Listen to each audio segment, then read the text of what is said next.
Hello and welcome to this first look exploring session looking at The Bloody Banquet by Thomas Dekker and Thomas Middleton. Middleton by a later attribution, but it's a reasonably pucker one, most people think, but of course opinions may vary out there. It's not a desperately long play. We're only doing 2 sessions on it, and yes, it's called The Bloody Banquet. We're going to find out whether there is a banquet and precisely how bloody it is. We will attempt to give you a measurement in litres or pints, depending on where you're based. To determine how bloody this particular banquet will be, reading the king, or one of the kings, and young queen is... Alίκη Chapel in Lancaster. Reading Lodovicus and old queen is... Sarah Blake in Germany. Reading Chorus and Tymethes is... Rachel in Canada. Reading Mazeres and Clown is... Helen Good in Yorkshire. Reading Fidelio, A Cry Within, First Soldier and Second Shepherd is... Hi, I'm Greg. I'm based near Reading, and I've got a nice box of canteens and fava beans on the ready. Excellent. Reading Armatrites and Second Soldier is... Steve Longstaffe, also in Lancaster. Reading Roxano is... Alexandra, with Tupperware in case I want to take anything home. Reading Zenarchus and Lapyrus is... Connor in London. Reading Sextorio and Amphridote is... Hi, I'm Lynn. I'm in the rainy and dark northwestern United States. And reading Amorpho and First Shepherd is... Alan in rural Suffolk. And I'm your host, Robert Crighton. I will be reading stage directions and the induction as well. There's there's a fair number. I think there are a reasonable number of dumb shows, and we open with quite an inductio. We have a flourish. Where's my kazoo when I need it? Here we are. Enter at one door the old king of Lydia, Tymethes his son, Lapyrus his nephew, and soldiers.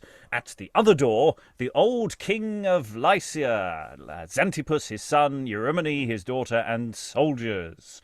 The 2 kings have a parley, and change hostages for peace. Lapyrus is given to the Lycian, and Xantippus to the Lydian. The Lycian, this won't get confusing at all, the Lycian seems to offer his daughter, Eurynomé, to Lapyrus to fall from his uncle and join with him. He accepts her, drawing his sword against his country and uncle. The Lydian sends his son Tymethes for aid. He enters again with Armatrites, king of Cilicia. Zenarchus his son, and Mazeres, a young prince, the Cilician king's follower. All draw. Everybody draws against the Lycians' party, whereat they all, with Lapyrus, fly, the 2 other kings pursuing them. Then enter the old queen of Lydia, flying from her nephew, Lapyrus, with 2 babes in her arms, he pursuing her with his drawn sword. And this either happens before or concurrently with the chorus, who, as far as we're concerned, now enters. After the waste of many thousand wounds given and received alike in 7 set battles, Lydia's old king, upon conditions signed for peace and truce, entered consignedly his fierce enemy, the Lycian king, gave him in hostage as his pledge of faith his nephew, Lord Lapyrus, and received nobles and Xantippus from the Lycians. To make the contract full and honourable, the Lord Lapyrus entertained and welcomed, but chiefly by the fair Eurynomé, the king's sole daughter, who unto Lapyrus offers her as his bride, so he would turn a traitor to his country and his king. Lapyrus, to obtain the beauteous maid, turns traitor to his king and joins his force and to his fair love's father, Lycia's king. The old king of Lydia, being so beset by his own nephew's unexpected treacheries, sent forth his son Tymethes to crave aid from Armatrites, king of great Cilicia, which he obtained in a disastrous hour, as the event will witness. In this trouble, the frighted queen with her 2 infants fled into a forest, fearing the sad ruin hourly expected, until Armatrites, with a fresh army, forced Lapyrus fly and save the king, doomed for worse treachery. What follows shows itself. 'Tis our full due, if labour give content to you. And exit chorus. Let's just pause there to take some of that in. So quite a lot in Dumb Show. The chorus sort of explicates it as well. It's always an interesting question whether one actually follows the other, or whether one is literally sort of explaining it as it goes, and how all that works. There are lots of interesting questions, actually. We can talk about this later on in terms of a plot. But I think it's fair to say there is a complex geopolitical situation going on. There's a lot of kings, with incredibly similar country titles, that may or may not be helpful. It'll be interesting how often they mention where they're actually from. I think visually, so long as you've got some sort of color coding system, it doesn't really matter. Blue hats, red hats, sort of situation, that actually may be clearer than reading it out. I'm just saying that, if we are feeling a little confused, who's feeling confused? There we are. It's fine. There are some people fighting. There's a lot of people who don't like it. There's some betrayal. Do we need to know precisely all those details? I don't know. Any thoughts before we move on? Yeah, I'm just confused. So, fighty stuff happened. Fighty. Flea stuff. Lots of flea stuff. Some fleeing happened. Mm-hmm. Okay, let's get into some action and see if it's a little clearer than the prologue. I mean, to be fair, does anyone actually read the writing at the beginning of Star Wars? Do they? I suspect not. It's a big blue block of text moving up the screen. That's what that is. Helen. I know people who not only read it, but can recite it by heart. What? They're very sad people, but they do exist. The whole crawl from the beginning of the Star Wars movie? Oh. Yeah. Long time ago in a galaxy far, far away, that one? Mm-hmm. That one, you see. Yeah. Well, that's all I know. Yes. People who know more would be very sad people indeed. I'm sure they're happy enough themselves. There are people allowed to do what they like with their own lives, as long as it doesn't harm anywhere else. Or more importantly, as long as they don't talk to me about it. Yeah. Anyway, let's move on into the first scene. Let's get some actual action. Even though, in a sense, we've had lots of action. Enter 2 kings for Act 1, Scene 1. 2 kings of Lydia and Silesia. Zenarchus, son to the Silesian, Tymethes, son to the Lydian, Mazeres, Fidelio, Amorpho, Sextorio, Lodovicus. When they come unto the throne, the tyrant of Silesia puts by the old king and ascends alone. There's a lot of Dumb Show action in this play, by the way. So the old king's been put aside, and the tyrant ascends the throne all by himself. All snatch out their swords. Ooh. Mazeres crowns him. The old king and Tymethes stand amazed while there is a flourish. Speranza. Long live Armatrites, King of Lydia. King of Lydia. How? Art thou amazed, old king, and all thy people mutually labouring in a fit of wonder? Start from those pale dreams. We will prove all true. Who wins the day, the brightness is his due. King of Cilicia.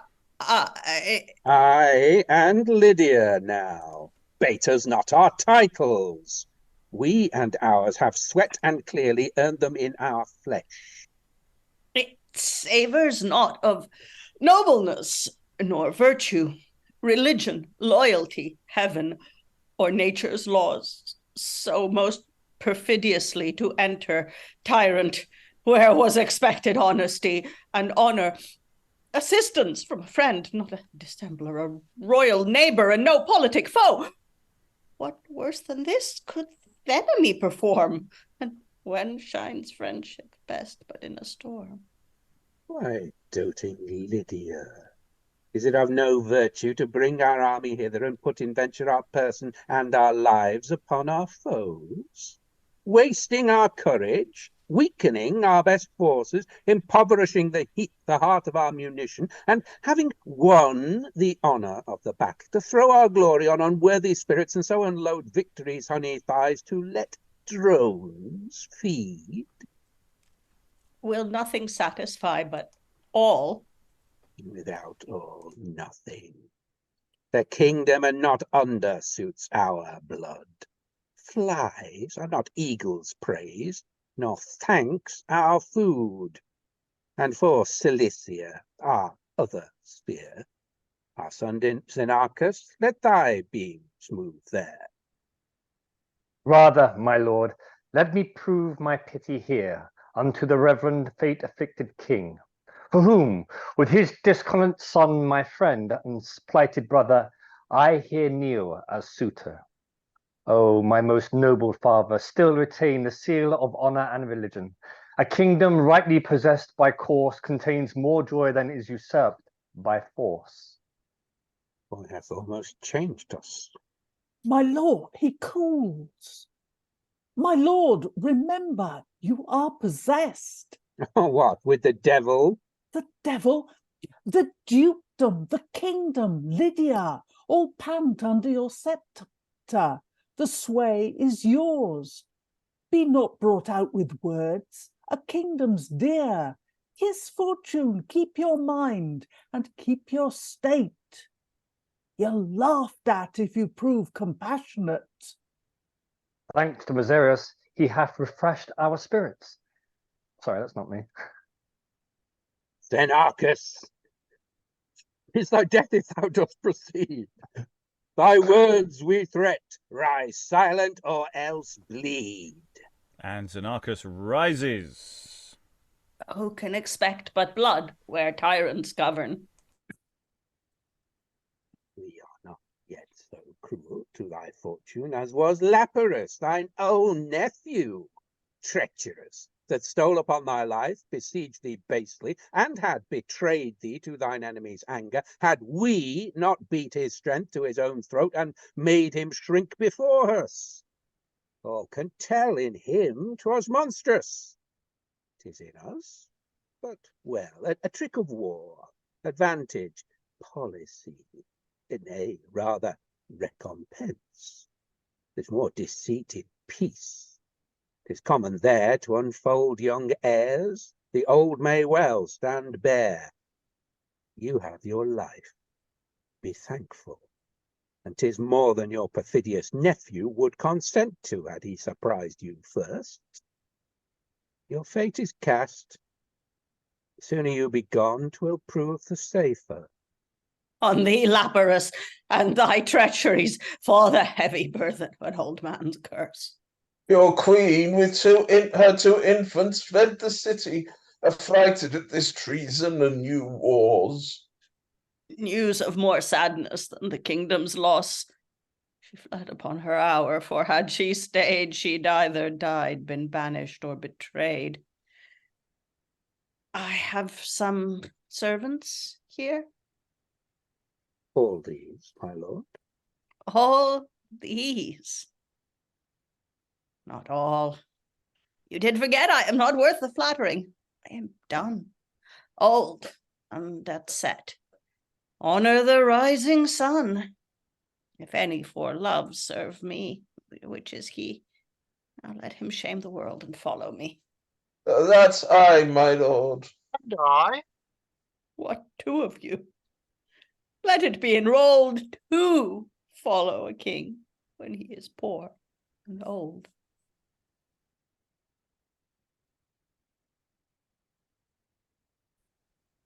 Yes, and the king exits with Fidelio and Amorpho.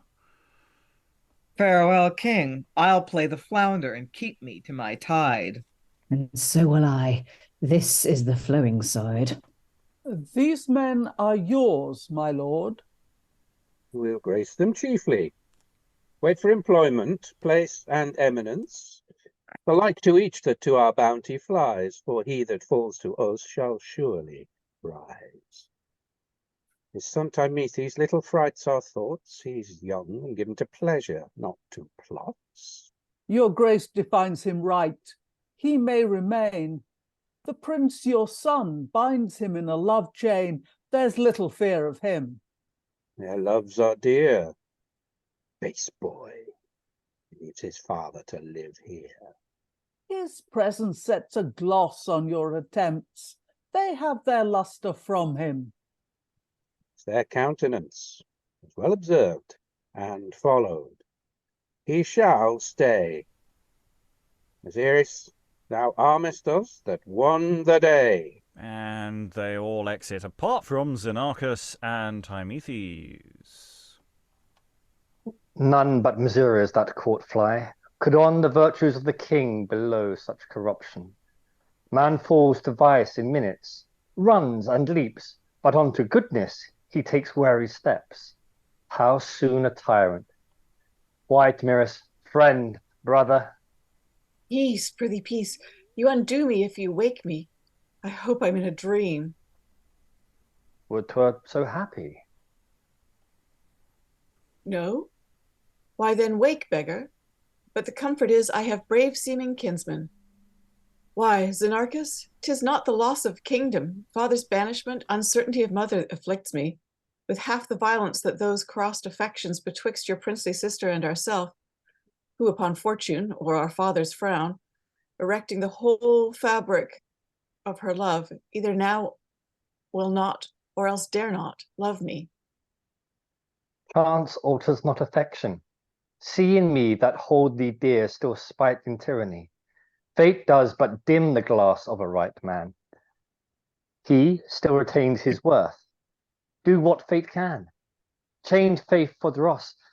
I will not call her sister. That shall have hate virtue for affliction. Enter Amphridote. And here she comes to clear those doubts herself. Strange alteration.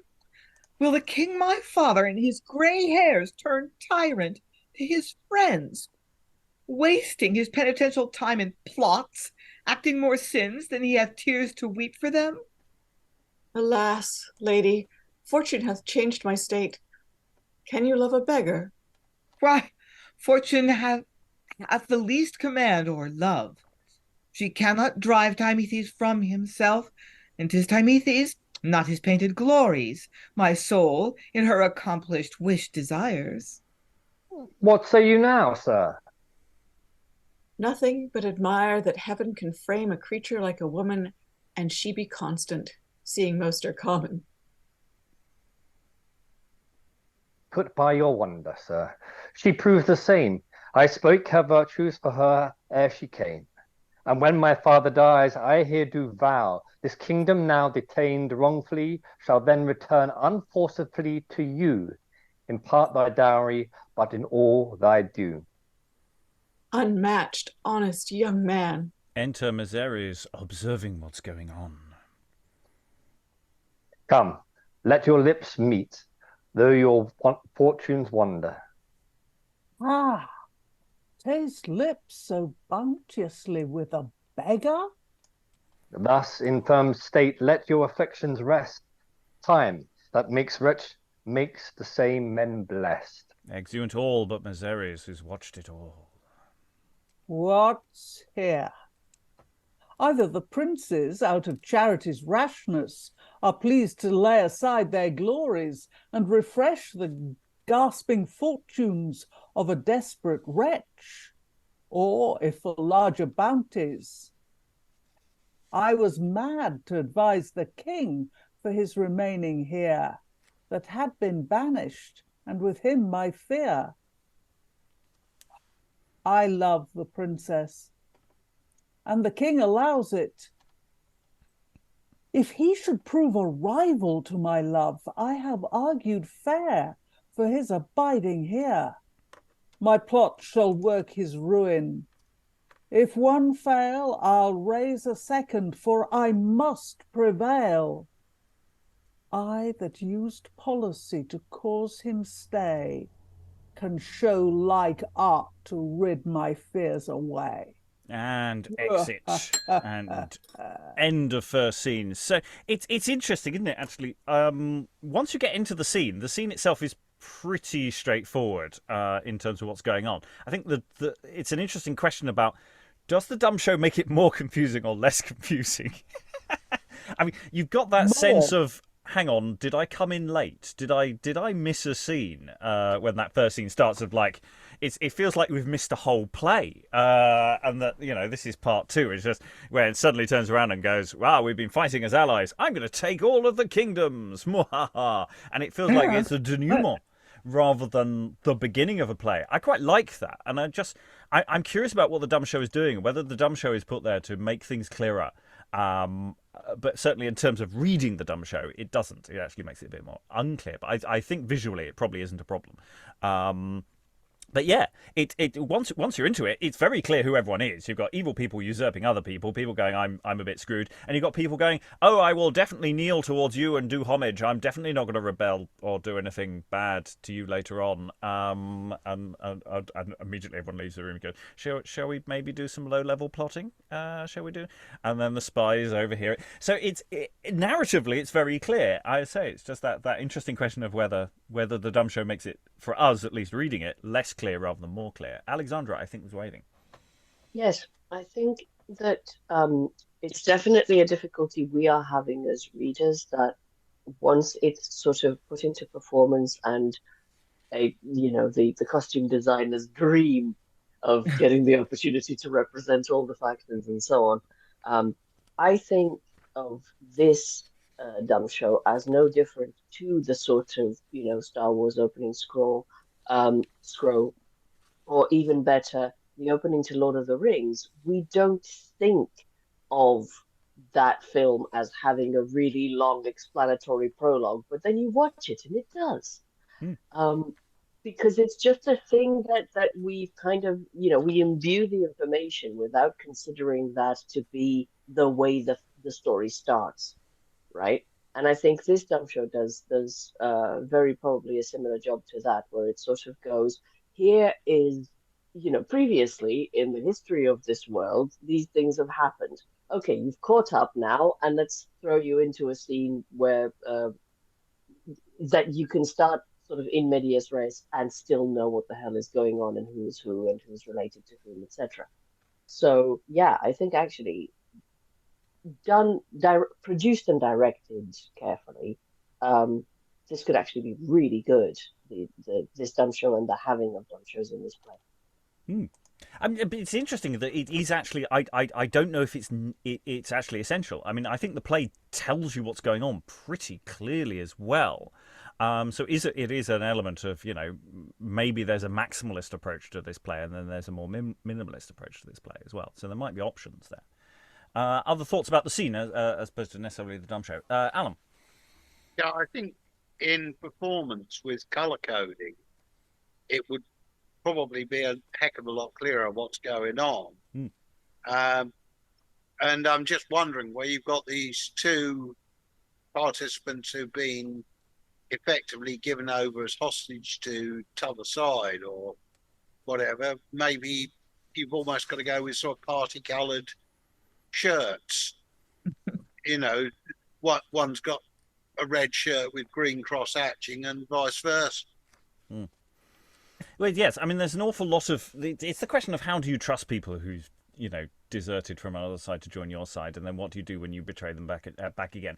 So it's an interesting question of trust. I don't think anyone here really trusts anybody, and that's sort of what the new king, as it were, is already in a slightly paranoid tyrant mode of just going, I can't really trust anyone apart from you, mate. You're clearly my trusted person, and of course he's the one doing all the spying and overlooking people having what we can infer as a bit of a snog, and that's creating all sorts of complications in his mind. Lynn? Yeah, and the usurping king, the tyrant king, we can infer from what his daughter and others say, this seems a little uncharacteristic for him. He hasn't always been a power-hungry tyrant. So kind of gives you the possibility that things are going to unfold in a sort of unexpected, unstereotypical way, because he's not inherently a terrible person or hasn't been in the past. This character whose name begins with M, the one that Helen's reading. Now he's a wrong one. Oh, Mazeres. but he loves. He's in love. Mm-hmm. Yeah. You always try to defend the people you read, Helen. Well, that's. I think that's a legitimate position to take. That's what every actor should do. Actually, is defend their character's side. It's then up to the audience to decide what's going on. Alexandra. Yeah, I just thought it's really interesting how the usurped king, as you said, sort of looks around and goes, okay, who's with me? 2 people. Oh, great. Okay, walk this way. But also the what he leaves behind is his son. And the sort of immediate internal conflict of that character of sort of being, he's got a speech which I found interesting, where he sort of goes, I'm not so worried about losing my father and not being certain where my mother is and my kingdom and all of this. I'm more worried about, my love interest, who is your sister, and so on. And yeah, I think it's really nice that all of this is, we've got the sort of the greater picture of, okay, there's a whole kingdom and factions and what have you, but we are able to sort of narrow in on, here is an internal conflict, a detailed and internal conflict that you can immediately hook onto as an audience. I think structurally that's really that's good plotting, or good sort of plot construction for us as the audience to sort of go, hang on a second, I don't know what all this color coding means, I don't know what I'm following, to then be able to narrow into a singular Right, we need to move on and gather some more data. We're going to run the next couple of scenes into each other. Act 1, Scene 2. We have the entrance of the old queen with 2 babes as being hard pressed, hard pursued. Oh, whither shall I fly with these poor babes? Twice set upon by thieves within this forest, who robbed me of my clothes and left me these, which better suit with my calamity. Fate pursues the good old king, my husband, I cannot learn, which is my worst affliction. Oh, treacherous Lapyrus, impious nephew, all horrors of a guilty breast keep with thee. Either, poor babes, you must pine here for food, or have the wars drink your immaculate blood. Follow! Oh, fly, lest life and honour be betrayed. And exit old queen. Act 1, Scene 3. Straight into enter Lapyrus disguised. Villain and fugitive, where wilt thou hide thy borrowed burthen of thy wretched flesh? In what disguise canst thou be safe and free, having betrayed thy country? Base Lapyrus, earth, stretch thy throat, take down this bitter pill, loathing the hateful taste of his own will. Enter the old queen and 2 soldiers, reprobates, ruffians pursuing her. Oh, help! Good heaven! Save a poor wretch from slaughter! Stop her mouth first. Soldiers must have their sport. 'Tis dearly earned. They venture their blood for it. A mother so enforced by pitiless slaves? Let me redeem mine honour in her rescue, and in this deed my former baseness die. Come, Matt. If ever woman bore you. Whoever bore them, monsters begot them. Merciless, damned villains. Oh, sir, we are soldiers, but do not love to fight. We do not love to fight, sir. And they exit. Let me dissuade you from all hope of recompense, save thanks and prayers, which are the beggar's gifts. You cannot give me that I have most need of than prayers, for my soul hath poor stock. There's a fair house within, but 'tis ill furnished. There wants true tears for hangings, penitent falls, for without prayers soldiers are but bare walls. Whence are you with such a careful charge dare pass this dangerous forest? Generous sir, I was of Lydia once, as happy then as now unfortunate, till one Lapyrus, that traitorous villain, nephew to the king, sought the confusion of his state and him, and with a secret army girt his land, when peace was plighted by his enemy's hand, little expecting such unnatural treason from forth a kinsman's bosom. All admired but I, his miserable queen. Oh, sink into perdition. Let me hear no further. I'll tell you all, for your so late attempt confirms you honest, and my thoughts so keep you. I, frighted at new wars and his false breath, chose rather with these babes this lingering death. Oh, in her words I endure 1,000 deaths. The truth of this sad story hath been yours. Now, courteous sir, may I request your name, that in my prayers I may place the frame? I'll put my death into her woeful hands. I hear you not, sir. I desire your name.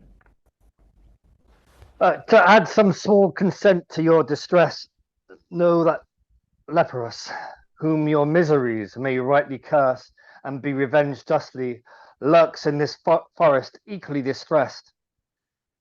In this forest lurks that abhorred villain. These eyes did see him, and faith, lady, say, if you should meet the worst of villain here, that treacherous monster, what would you attempt? His speedy death. I should forget all mercy had I but means fully to express my vengeance. You would not, queen. No? By these infants' tears that weep for hunger, I would thoroughly do it. See, yonder he comes. Oh, where? Here, take my sword. Are you yet constant? Shame your sex and be so. Will you do it?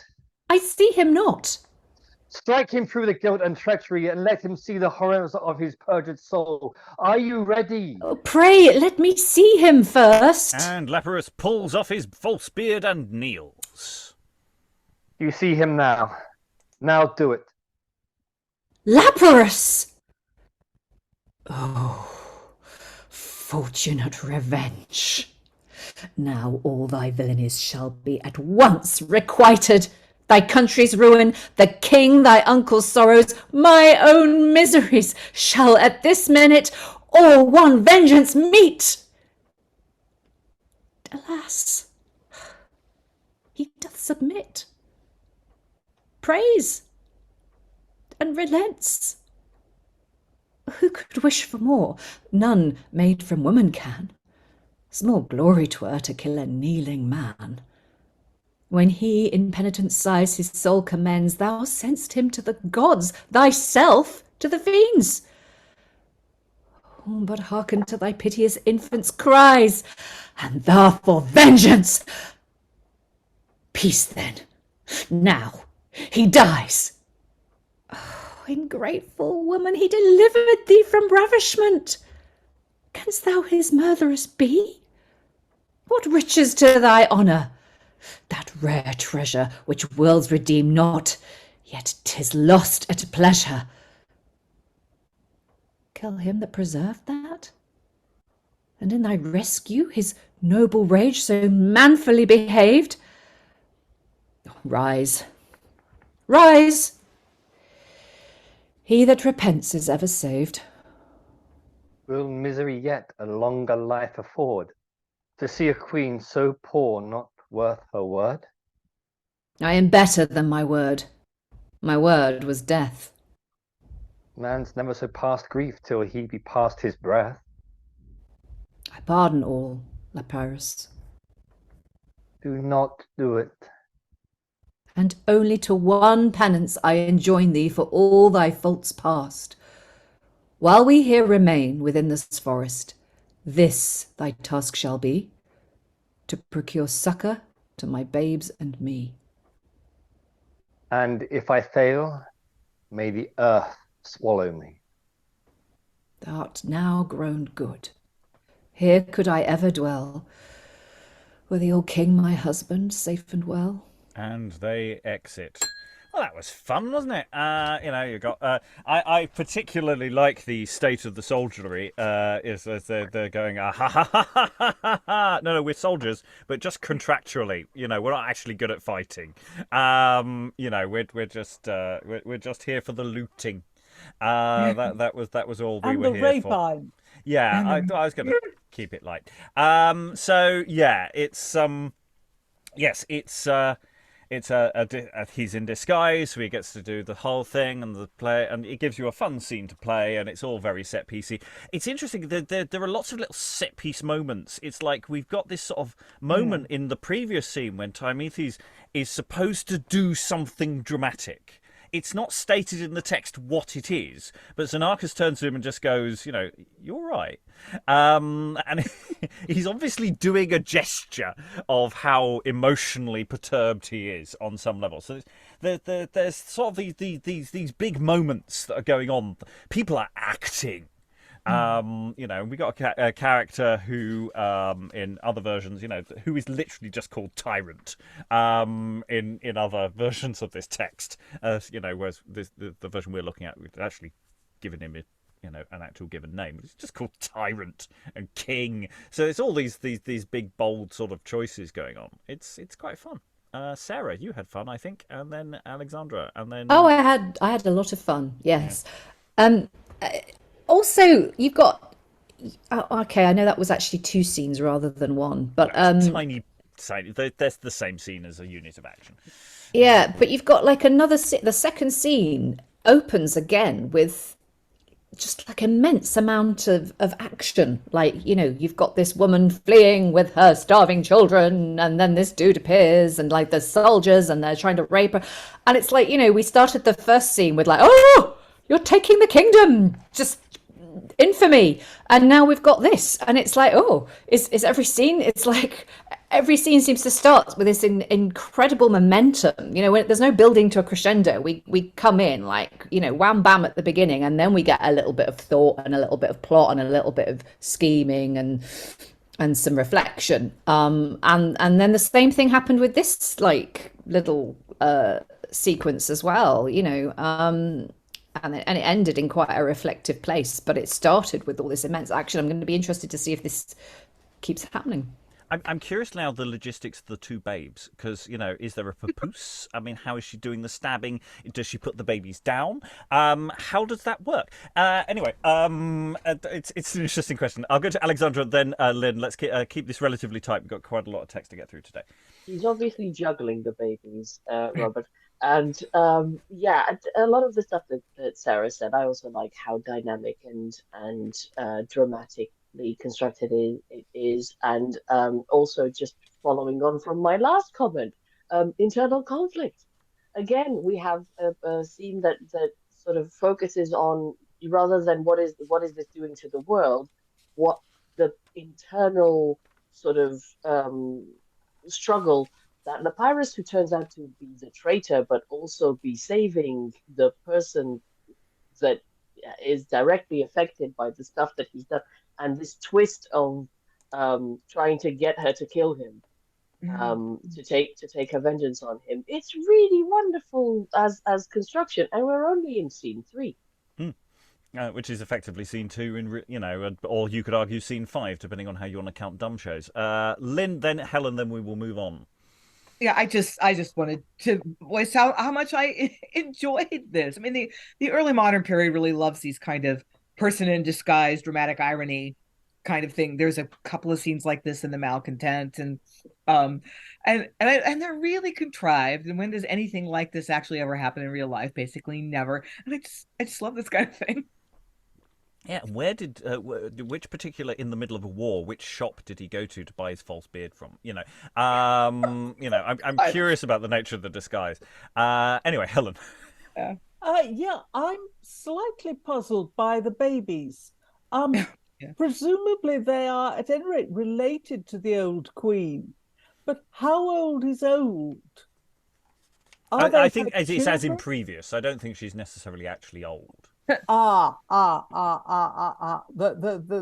former, yes, yes. Okay. Yeah, in the sense that we Because have the old presumably king. somewhere else there's going to be a new queen. Yeah. Okay. Right. Because there is an adult son of the old king, but are we to assume that these are her babies? I believe so, yes. That seems to be Yes. Aliki, briefly. And she talks about them as her babes. You can make the timing work if he's a very young man, the adult son. It's, not implausible if she was married at 15, that she had a child at 16 and then more at 30, say. But she could also be a second wife, and he could be her stepson. Because yes, they wouldn't necessarily worry too much about the distinction about so long as they were all married in due process, then it's her sons. Anyway, we must move on to Act 1, Scene 4. We're going to go back to the vaguely the people who've knelt and promised allegiance but are not probably very allegi. Act 1, Scene 4. Enter Tymethes and Zenarchus. Come, drive away these fits, Faith. I'll have thee merry. As your son and heir at his father's funeral. Thou seest my sister constantly affects thee. There were no mirth nor music else for me. Sir, in this castle the old king, my father, overworn with jealousy, keeps his beauteous wife. I think thou never sawest her. No, not I.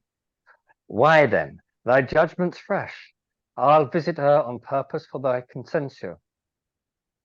I speak my affection. Nay, on my knowledge, she's worth jealousy. Though jealousy be far unworthy a king. Enter Roxano. My loved lord. How cheers the queen? And they have a little conflab to one side. I've not seen this fellow before now. He's an excellent preference for a pander. I know not his office. Use those words to her. They shall be used, my lord, and anything that comes to using, let it come to me. Exit Roxano. What's he, Zenarchus? Who? Roxano? Oh, a fellow in great trust, elected by my father's jealousy, but he and all the rest attend upon her. I think would turn her pander for reward, for 'tis not watch nor ward keeps woman chaste, if honour's watch in her mind be not placed. Right, oracle. What gain hath jealousy? Fruitful suspicion, sighs, ridiculous groans.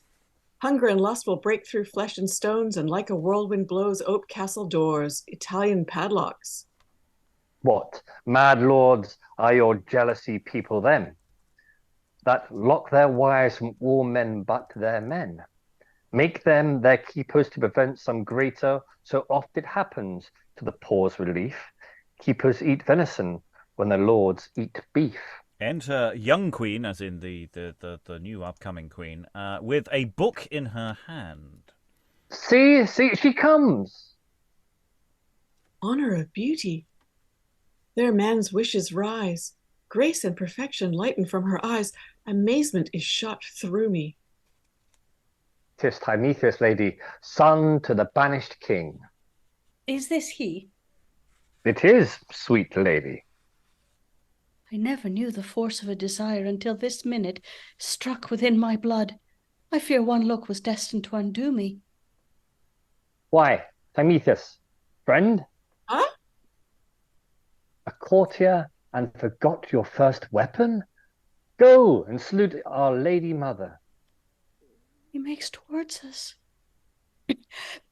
You're Prince Tymethes, so I understand. The same, unfortunate, most gracious lady, supremest of your sex in all perfections. Sir, you're forgetful. This is no place for courtship, nor we a subject for it. Return to your friend. All hopes killed in their bosom. Too cruelly, faith, I put him by. Enter Roxano with wine. Wine for our son Zenarchus. 'Twas done kindly. You, son, and our best visitant.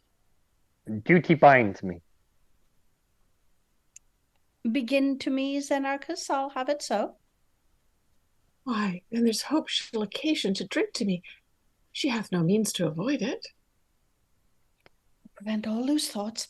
Drink to myself. My mind walks yonder, but suspect walks here. And drinks and gives Roxano the cup. Devil's on that side and engrosses all. Smiles, favors, common courtesies. No one can fall but has a snatch at them. Not drink to me?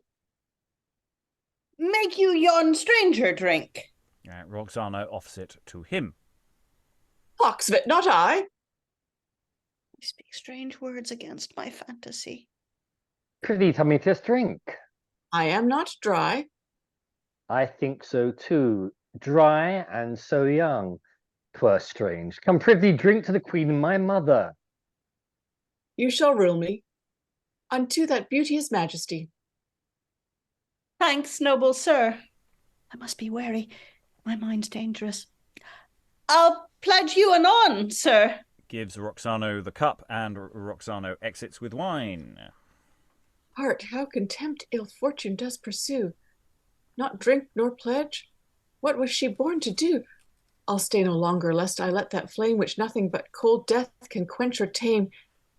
Zenarchus, come. And exit Tymethes. I go. Music of mine to the queen.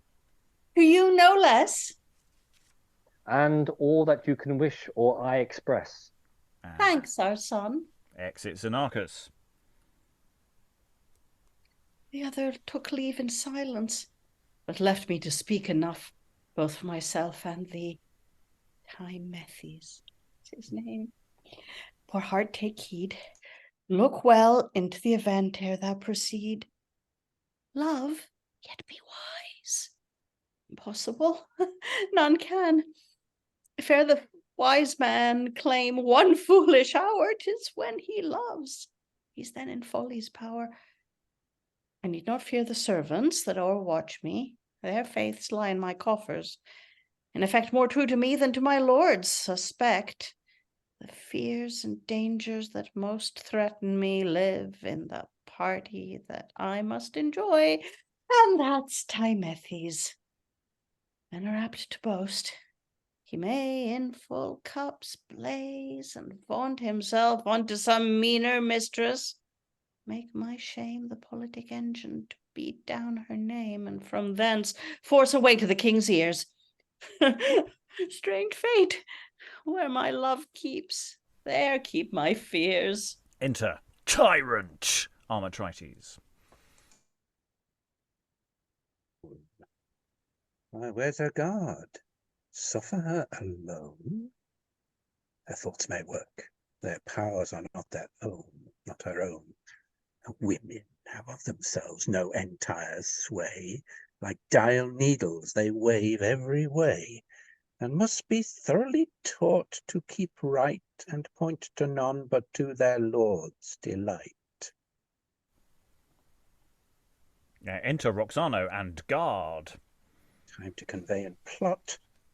Leave her alone. Why, villains, kiss me, my perfection.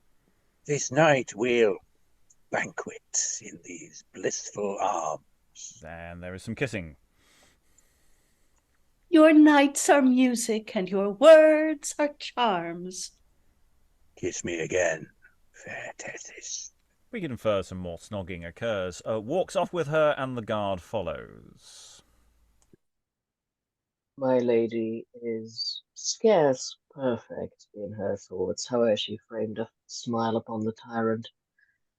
I have some skill in faces, and yet they never were more deceitful. A man can scarce know a bawd from a midwife by the face, an hypocritical Puritan from a devout Christian, if you go by the faith. Well, all's not straight in my lady. She hath certain crooked cogitations, if a man had the liberty to search him. If aught point at my advice or performance, she may fortunately disclose it. She knows my metal and what it yields to an ounce. She cannot be deceived. Here's service with more beside a monkey. She is assured of our faculty. But we bent her a joint to do her any pleasurable service. And I think that's as much as any woman desires. Enter young Mass. queen. Enter young queen sad. Mass, here she comes. It's some strange physic I know by the working. Cannot be kept down with any argument. 'Tis of aspiring force. Sparks fly not downward.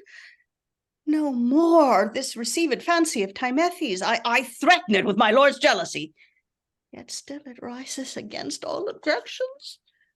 I see my dangers. In what fears I dwell. There's but a plank on which I run to hell.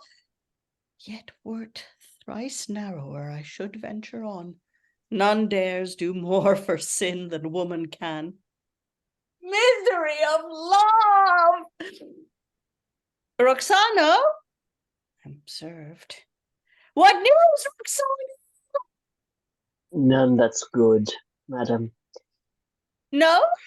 Which is the bad? The worst of all is, madam, you are sad. Indeed, I am not merry. Would I knew the means would make you so, I would turn myself into any shape or office to be the author of it, sweet lady. Troth, I have that hope of thee. I think thou wouldst. Think it! But you might swear safely in that action and never hurt your oath. I ne'er failed yet. 'Twere sin to injure thee. I know thou didst not. Nay, I know I did not. But, my trusty servant, this plot requires art, secrecy, and wit. Yet out of all can hardly work one safety. Not one? That's strange. I would 'twere put to me. I'll make it arrive safe, whate'er it be. Thou couldst not, my Roxano. Why? Admit I love. Now I come to thee. Admit you love. Why, all strange enough yet. I but a stranger. Nay, now we are all spoiled, lady. Let me look for my brains in my boots. Now you have put home to me indeed, madam. Stranger. There's 100 deaths in the very name, besides vantage. I said I should affright thee. Faith, no fools can fright me, madam. Commonly called the stranger. Hast thou the will? Or darest thou do me good? Do thee good, sweet lady, as far as I may doubt it. Let me but cast about for safety, and I'll do anything. Our safeties, which are mere impossibles. Love forgets all things but its proper objects. What is he, and his name? Tymethes, in a most unlucky minute led hither by our son-in-law Zenarchus. Is that the most fortunate spider-catching, smock-wrapped gentleman? If ye know me, What then? I am undone. And is it possible a man should lie with a woman and yet not know her? And yet 'tis possible too. Thank my invention, follow that game still. He must not know me. That I love no further, although for not enjoying him I die. My lord's pale jealousy does so o'erlook me that if Tymethes know what he enjoys, it may make way unto my lord's mistrust. Then, since my desires such horrors move, I'll die no other than the death of love. And she swoons, and Roxano holds her in his arms. Lady, madam, do you hear? have you leisure to swoon now, when I have taken such pains in the business to take order for your safety, set all things right? What, madam? What says the man? Why, he says, like a gentleman, every inch of him, and will perform the office of a gentleman. Bring you together, put you together, and leave you together. What gentleman can do more? And all this safely? And all this safely, and by this hand will I, or else would I might never do anything to purpose, if he have but the first part of a young gentleman in him. 'Tis granted, madam. I have crotchets in my brain that you shall see him and enjoy him, and he not know where he is, or nor who he is. How shall he not know me? Why, 'tis the least part of my meaning he should, lady. Do you think you could possibly be safe and he know you? Why, some of your young gallants are of the vainglorious and preposterous humour that if they lay with their own sisters you should hear them prate of it. This is too usual, there's no wonder in it. What I have said, I will swear to perform. You shall enjoy him ere night, and he not know you next morning. Thou art not only necessary, but pleasing. There, catch our bounty. Manage all but right, as now with gold, with honours will requite. Exit young queen. I am your creature, lady. Pretty gold, and by this light methinks most earnestly, most easily earned. There's no faculty, I say, like a panda, and that makes so many nowadays die in the trade. I have your gold, lady, and eat your service from one step higher. This office makes a gentleman a squire. And exit Roxano. Okay, we're getting a lot of overlapping plotting. We've got lots of the court is a hotbed of brain crotchets. I've actually got a little implement in my knife that is designed for getting crotchets out of the brain. So it's don't worry. It's next to the implement for getting things out of horses' hooves. It's a very important element. Lynn. Yes, it's getting really interesting. I'm not sure I'm going to end up loving this feature of this text, but we really don't know where to have people. We hear from the usurping king's daughter that this seems uncharacteristic for him. He's turned tyrant in his old age. That why is he doing that? And Lapyrus rebelled against his own uncle, but then he's sorry. And then we think Tymethes is the good guy. He's the love interest, and he's in love with the usurping king's daughter, but then he transfers his affections to that girl's stepmother, basically. So, it's very interesting to me that people's moral nature seems to be so unstable. Yes, there are some slightly confused elements here that I'm still starting to disentangle. But Roxano is a very interesting servant figure, because actually a lot of the other servants, their names are sort of clues as to how trustworthy they are. There's nothing like having a servant called Fidelio to think, I think they're probably going to be all right. Whereas Roxano's doing a very different job. I mean, the job is basically there to guard the young queen, and is not desperately trustworthy. And this, I think Rachel put this in the chat. There are so many asides. So many asides. There might be more asides that are even marked. I mean, it's just constantly. It's this. It feels very claustrophobic. This court. It's constant things. Okay, let's change the tempo. Let's switch it up a bit.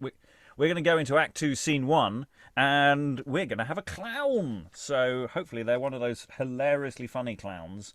There is, in theory, potentially around set up a tree somewhere. So it may have been set between the acts, assuming this is for an indoor playhouse.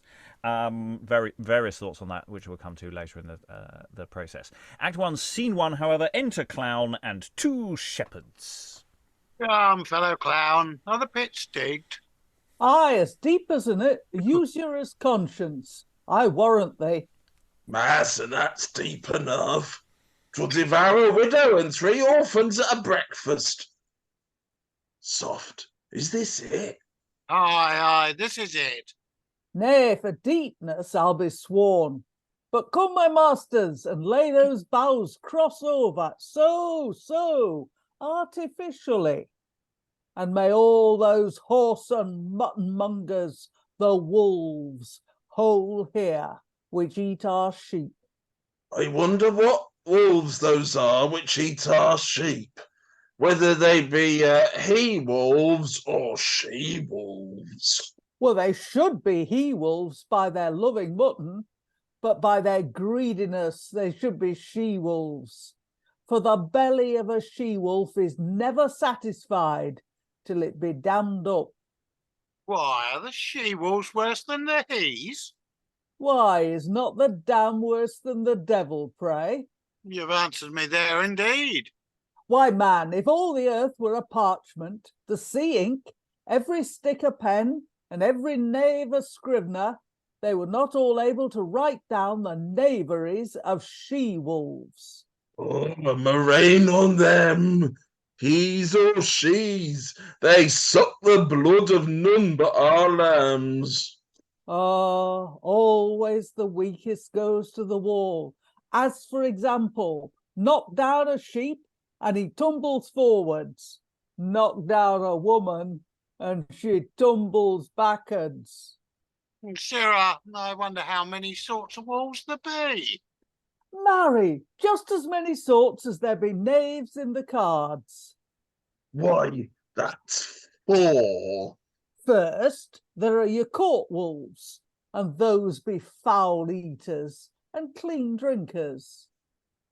And why clean drinkers? Why, because when they be drunk, they commonly cast all, and so make cleaning work of it. So, sir, those are clean drinkers indeed. The next are your country wolves. Nothing but chokes them but plenty. They sing like sirens when corn goes out by shipfuls, and dance after no tune, but after an angel a bushel. Alter take such corn cutters. Are there no city wolves? A rope on them. Yes, huge routs. You shall have Long Lane full of them. They'll feed upon any whore carrying these, or anything. Have they such maws? Maws? Why, man, fiddlers have no better stomachs. I've known some of them eat up a lord at 3 bits. At 3 bonds, you mean? A knight is nobody with them. A young gentleman is swallowed all like a gudgeon. I wonder that gudgeon does not choke him. A gudgeon choke him if the throat of his conscience be found. He'll gulp down anything. 5 of your silken gallants are swallowed easier than a damask prune. For our city wolves do so rule my young prodigal, first in wax, which is soft, till he look like a gilded pill, and then so finally wrap him up in satin, which is sleek, that he goes down without chewing, and thereupon they are called slippery gallants. I'll be a gentleman for that trick. The last is your sea wolf. A horrible ravener too. He has a belly as big as a ship, and devours as much silk at a gulp as would serve 40 dozen tailors against a Christmas day or a running at tilt. Well, now our trap is set. What shall we do with the wolves we catch? Why, those that are great ones and more than our matches, we'll let go, and the lesser wolves will hang. Shall it be so? Aye, each man to his stand to stand. And they exit severally, having taken 75 lines to set up the plot for the next scene in a distance that could have been done with about 10. But hey, it's the clown; he's allowed to improv. We're going to continue. This is sometimes labelled as Act 2, Scene 2. Enter Lapyrus Solus, having the setup that I'm sure is important in a moment. Foul monster monger, who must live by that which is thy own destruction. Why should men be nature's bond slaves? Every creature else comes free to the table of the earth, that which for man alone doth all things bear. Scarce gives him the true diet anyway. What spiteful winds breathe here, and that not a tree spreads forth a friendly arm. Distressed queen, and most accused babes, the earth that bears you like a proud mother scorns to give you food. Huh? Thanks, fates. I now defy thee, starveling hunger. Bless thee, 4 lives grow in thy fruit. Run, taste it then. Wise men serve first themselves, then other men. And having picked some fruit, falls into a pit. Oh me, accursed and most miserable! Help! Help! Some angel lay a mistling ear to draw my cry up. None to lend help? Oh, then pine and die. And enter Clown, who I'm sure will save him straight away. A wolf caught! A wolf caught! Oh, help! I am no wolf, good friend. No? What art thou then? A miserable wretch. An usurer. No. A broker then? Mock not a man in woe, in a green wound, pour balm and not physic. Snails, he talks like a surgeon. If you be one, why do you not help yourself, sir? I am no surgeon, friend. My name's Lapyrus. How? A wolf caught, ho! Lap what? Lap ho! Lapyrus is my name. Dost thou not knowest me? Yes, for a wolfish rascal that would have worried his own country.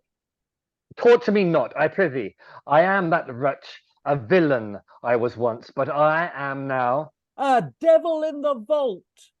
You sirrah that betrayed your country and the old king your uncle. There lie till one wolf devour another, thou treacherous rascal. Exit Clown. Oh me, most miserable and wretched creature.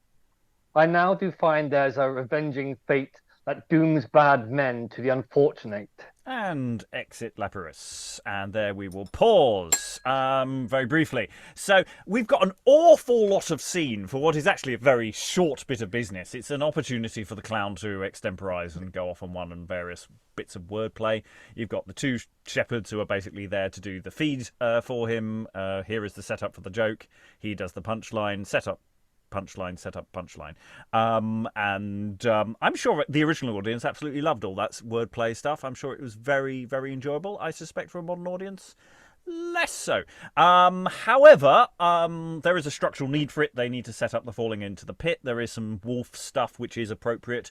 I think that could probably be trimmed down and turned into something a little more palatable. Aliki. I really enjoyed Lapyrus's I've lived in a palace all my life. Here I am in the woods. Oh no, isn't it terrible that people have to work to eat? Gosh, that's awful. I'm going to starve to death. Oh, look, something pretty. Crash, I fell into a pit. I mean, it's perfect.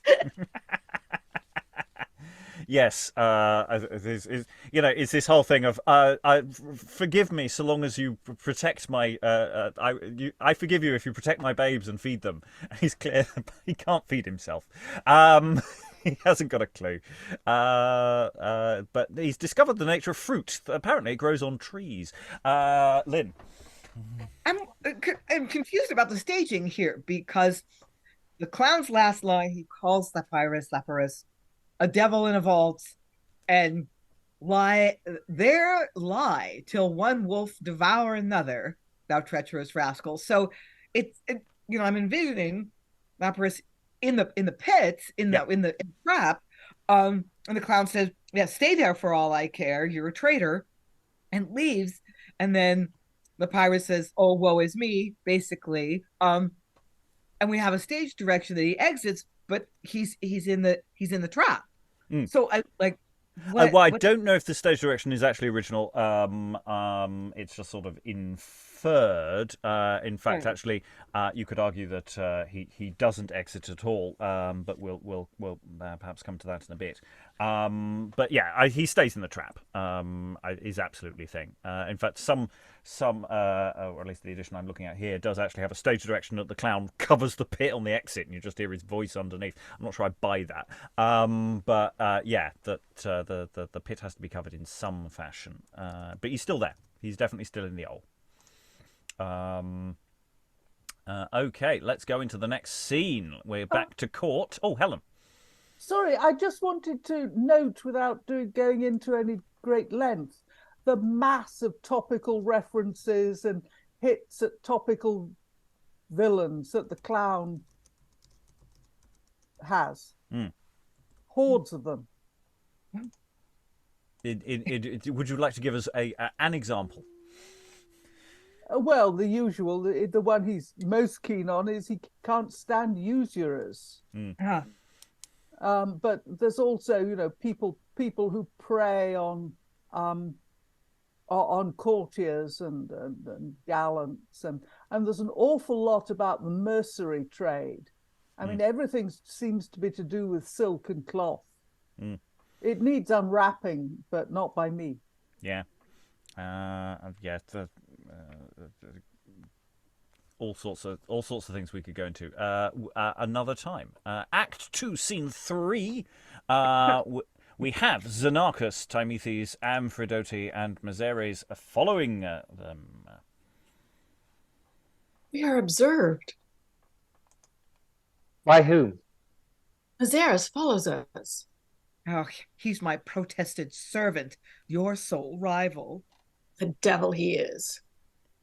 You'll make a hot suitor of him anon? He may be hot on the end. His good parts sue for it. The eyes are still. He does. You shall depart, lady.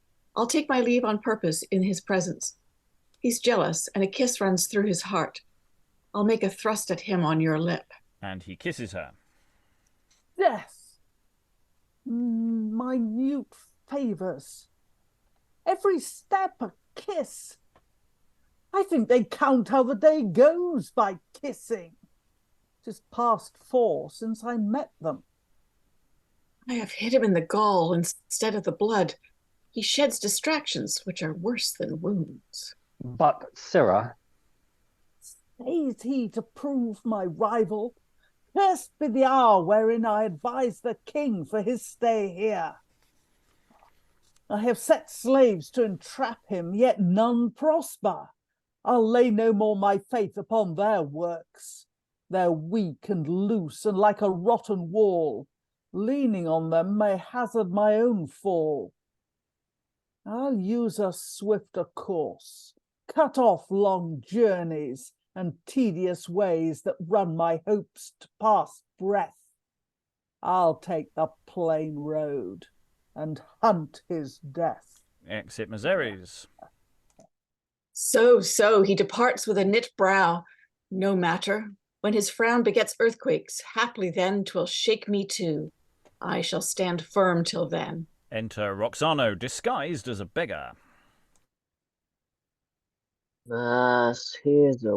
Here walks. I'm far enough for myself. I challenge all disguises except drinking to hide me better. I give way to that, for that indeed will thrust a white gentleman into a suit of mud. But whilst I begin to be noted. Aye. You changed upon. I marked him. And Roxano approaches. Good your honours, your most comfortable, charitable relief and devotion to a poor, star-crossed gentleman. Pox on thee. I'm bare enough already, if it like your honour. He did. Pox on thee. Your young gallants love to give no alms, but that will stick by a man. That's one virtue in them. He's not content to have my hat off, but he would have my hair off, too. Thank your good lordship. No. Was that his action? It called him lord. Nay, he's a villain. Good your honours, I have been a man in my time. Why, what art thou now? Kept goodly beasts, had 3 wives, 2 men uprising, 3 maids down lying.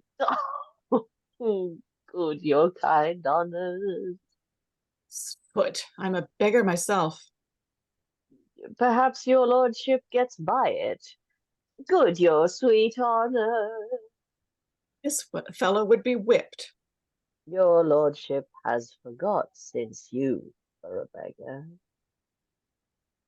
I'll give thee somewhat for that jest, in troth. But now you are in private, shut your purse and open your ear, sir. How? He's dealing his devotion. Hinder him not. I am not literally a beggar, as puritanical as I appear.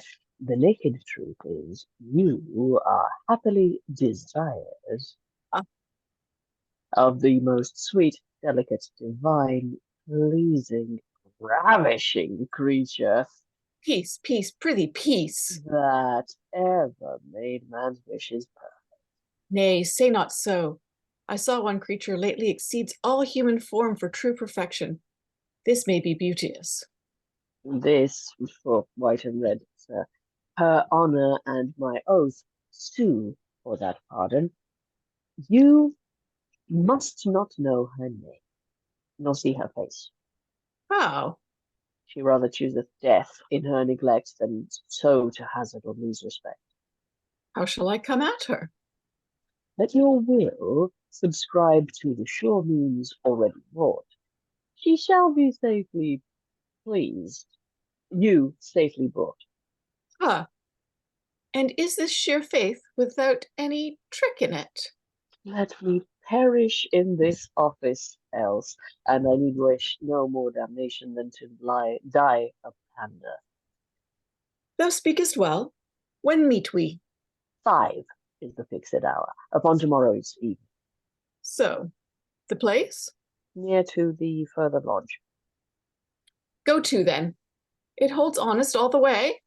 Else does there live no honesty but in lawyers. Enough. 5 at the furthest lodge? I'll meet thee. Enjoy the sweetest treasure in them. Exit Roxano. Always accepting and the tyrant's gem. What have you done with the beggar?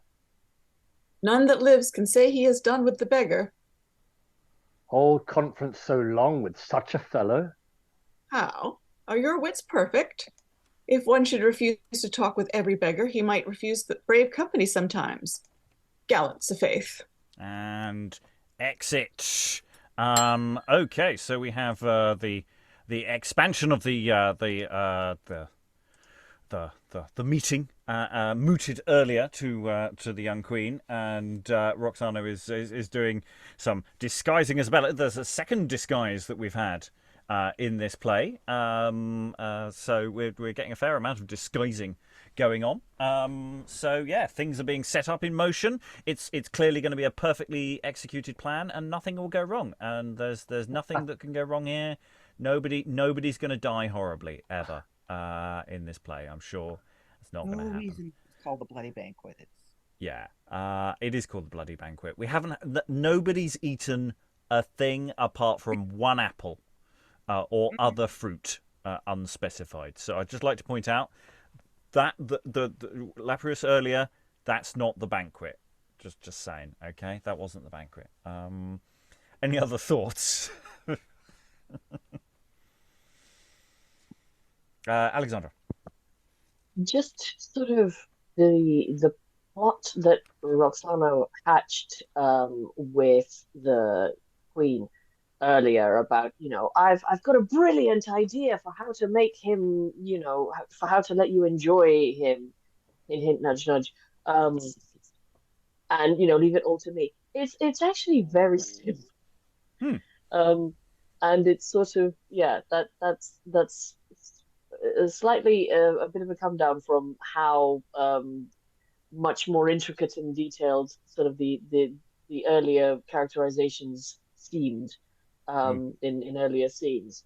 But yes, I have a cunning plan. It is very cunning. What is it? I'm going to just tell her you like her. Tell him you like you like him. That's it. It's a good plan. I mean, it's just doing it behind the back of a tyrant who's literally called Tyrant. It's not a good plan. Just saying. Yeah. And also the sort of the unwise, oh look, someone's watching us. It's the other guy that likes you. Let me kiss you as a way of taking revenge on him. Is also less impressive than previous scenes. Yeah, it's all, and again, I think we'll get into this later, but there's I'm a little confused with some of these elements. I'm still Anyway, Lynn. Oh no, I'm just twitchy. Okay, Rachel. Tymethes is very distractible and convincible to whatever is immediately in front of him. Indeed. Yeah, I suppose that's a reasonable yeah. Okay, let us travel on back to the king. Act 2, renamed Scene 4. For those looking in the script, you'll see Scene 3, but I'm going to call that Scene 4. Enter the old king, Fidelio, and Amorpho. The loss of my dear queen afflicts me more than all Lapyrus' cursed treacheries. Inhuman monster. If you have human forms to fit those voices, and hearts that may be pierced with misery's groans sent from a fainting spirit, pity a wretch, a miserable man, prisoner to darkness. Your charitable strength this way repair, and lift my flesh to the reviving air. Alas, some travelling man by night outstripped, missing his way into this danger, slipped. Set all our hands to help him. Come, good man, they that sit high may make their ends below. Millions of thanks and prayers. You're heavy, sir, where you be. There's weight within keeps men down my soul and me. One full strength more makes our pains happy. Poor strength helps the poor. So, sir, you're welcome to Lapyrus. Oh! Lapyrus falls down. I don't know if he falls back into the pit or if he just falls onto the ground. Falls down. We do forgive thy treachery. Revive. 'Tis pity and not hate makes goodness thrive. Oh, that astonishment had left me dead.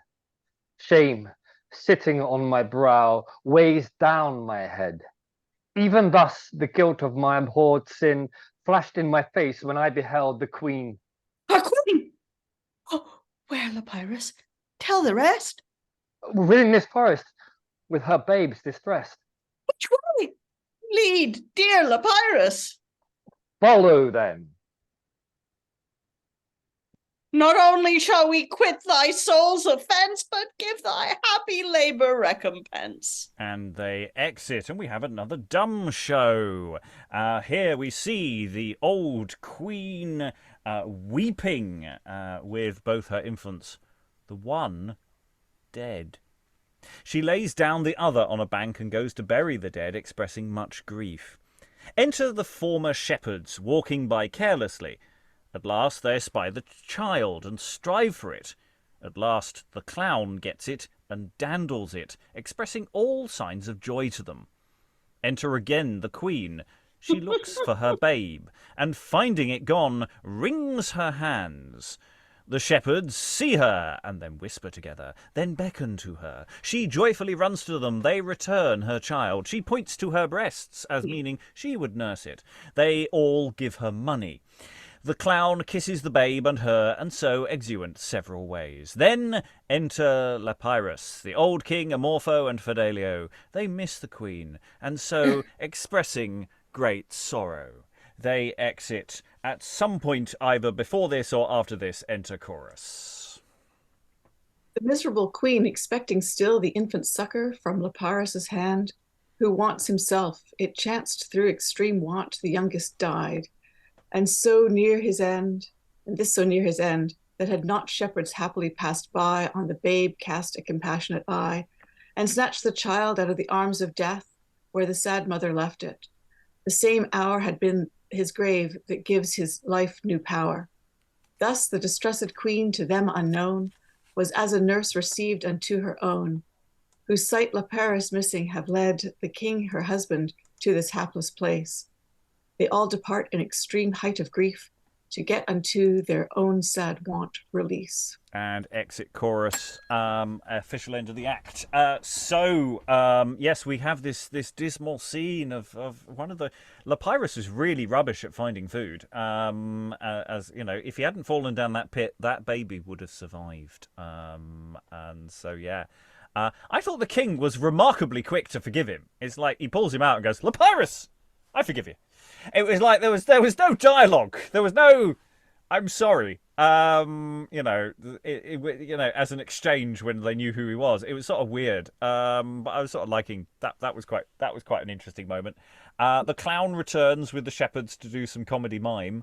And it's like, oh, baby, where's the baby gone? Baby's gone. Baby's gone. Are we going into a lost baby subplot? No. They immediately find the baby. It's fine. So yeah. It's doing interesting things. Thoughts from the room? Aliki. I mean, that's a really interesting little bit of dumb show because, I mean, first of all, you can't... It's hard to take the babes seriously anyway, as they are just prop babies who have been propped or, bundled about and referred to occasionally.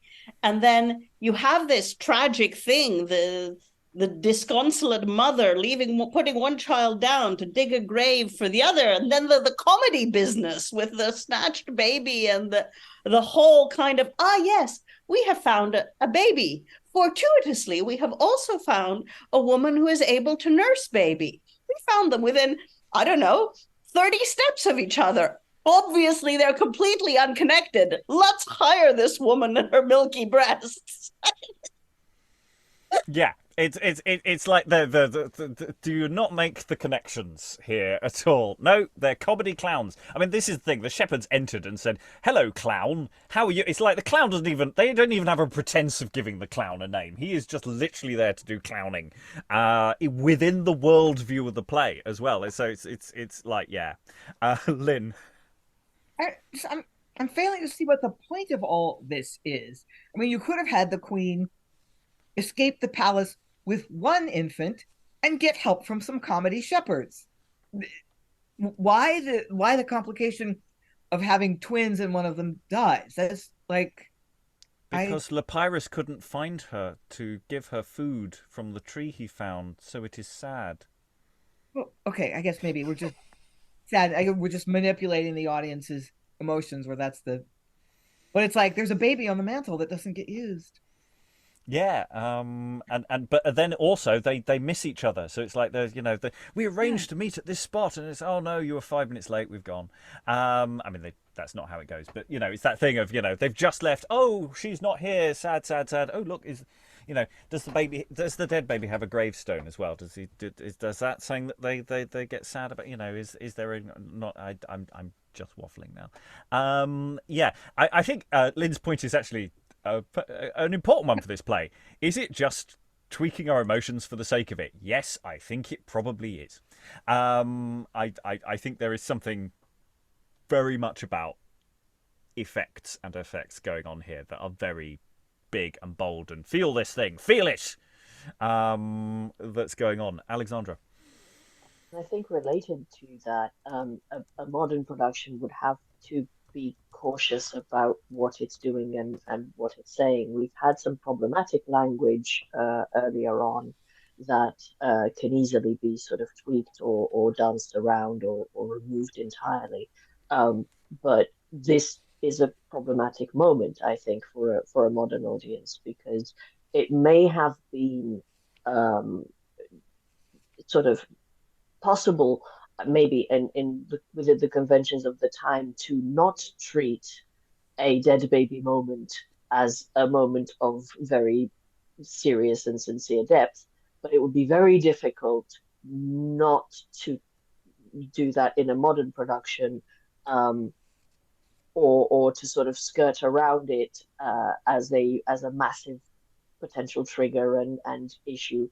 So it's worth sort of considering as a modern audience, as a modern production, what it's trying to achieve and how you might maybe do that differently, or else really leaning into the seriousness and maybe toning down the level or the extent of comedy around it, or else the contrast in a modern context might actually, rather than, I don't know how you'd do it, but to have something as high as the in hilarity as the comedy Shepherds immediately after might be a way of sort of doing of bringing, it's actually not immediate, not immediately after, but within the same scene, might be a way of creating relief for the audience where this would otherwise be a very, very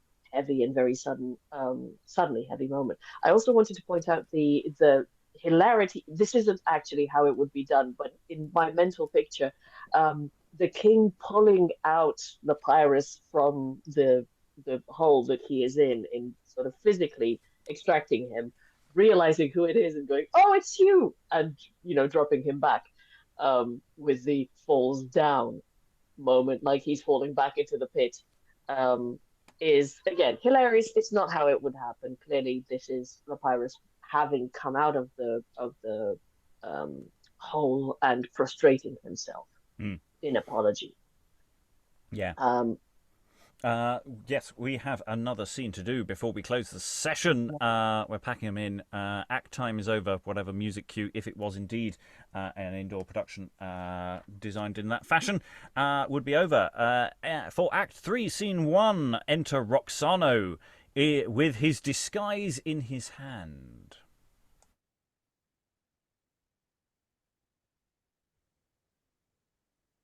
Sorry, my script shifted. This is the Father Lodge, the place of meeting. The hour scarce come yet. Well, I was not born to this. There's not a hair to choose betwixt me and a panda in this case. Shift it off as well as I can. I do envy this fellow's happiness now, and could cut his throat at pleasure. There could e'en no feathers now to think of his downy felicity. I that could never aspire above a dairy wench, the very cream of my fortunes, that he should bathe in nectar, and I, most unfortunate, buttermilk. This is good dealing now, isn't it? Enter Mazeres, musing. I'll have some other, but he must not live. Who's this? My lord Mazeres, discontent, has been to seek me twice, and privately I wonder at it. I'm no statesman. If I be, 'tis more than I know. I protest, therefore, I dare not call it in question. What should he make with me? I'll discover myself to him. If the other come in the meantime, so I may be caught bravely, yet 'tis scarce the hour. I'll put it to the trial. Roxano, in my judgment, had been fittest and furthest from suspect of such a deed, because he keeps the castle. My loved lord. Roxano. The same, my lord. I was to seek thee twice. Tell me, Roxano, have I any power in thee? Do I move there, or any part of me flow in thy blood? As far as life, my lord. As far as love, man, I ask no further. Touch me then, my lord, and try my mettle. First, here's gold for thee. After which, follow favour, eminence, and all those gifts which fortune calls her own. Well, my lord. There's one Tymethes, son to the banished king, lives about the court. Zenarchus gives him grace, that fellows my diseases. I thrive not with him. He's like a prison chain shook in my ears. I take no sleep for him. His favours mad me. My honours and my dignities are dreams when I behold him. That right arm can ease me. I will not boast my bounties, but forever live rich and happy. Thou art wise. Farewell. And exit Mazeres. What news is here now? Thou art wise. Well. By my troth, I think it is a part of wisdom to take gold when it is offered. Many wise men will do it. That I learned of my learned counsel. This is worth thinking on now.